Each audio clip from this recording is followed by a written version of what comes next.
Hello guys, welcome to my mini blog. आज म र मेरो दिदी बजार जाँदै थियौँ। अनि बजार गएर सामानहरू किन्न थियो।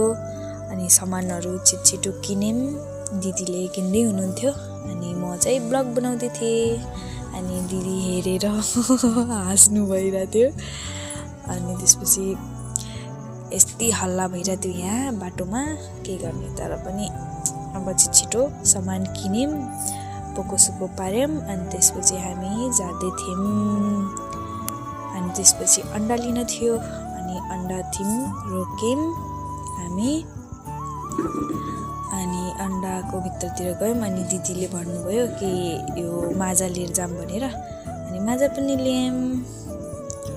त्यसपछि हामी भन्यौँ कि जाऊँ केही अरू सामान लिन छ, जाऊँ फलफुलको पसलमा भनेर फलफुल थियौँ, गयौँ।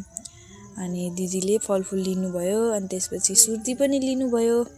अनि सुर्ती लिएर पानीपुरी खाने भनेको त यस्तो भिड थियो के भन्ने। अनि हामी टिकटक बनाइदियौँ अनि चिप्पा गरिदिनु भएको। अनि त्यसपछि हामी पानीपुरी खान थाल्यौँ। होइन यति ठुलो पानीपुरी त्यो खानै नसकेर मुखबाट निस्केको के। अनि त्यही पनि खाइदिएको। अनि त्यसपछि म र दिदी जान लाग्थ्यौँ जहाँ स्कुटी राखेको थियौँ। अनि दिदी र म हल्का इन्जोय गर्दै। अनि त्यसपछि घर आउन लाग्यौँ हामी। अनि मैले ब्लग बनाइदिएँ घर आउँदाखेरि। आजको ब्लग कस्तो लाग्यो भनिदिनु होला र comment, subscribe and copy link गर्न नबिर्सिनु होला। Okay, by by guys.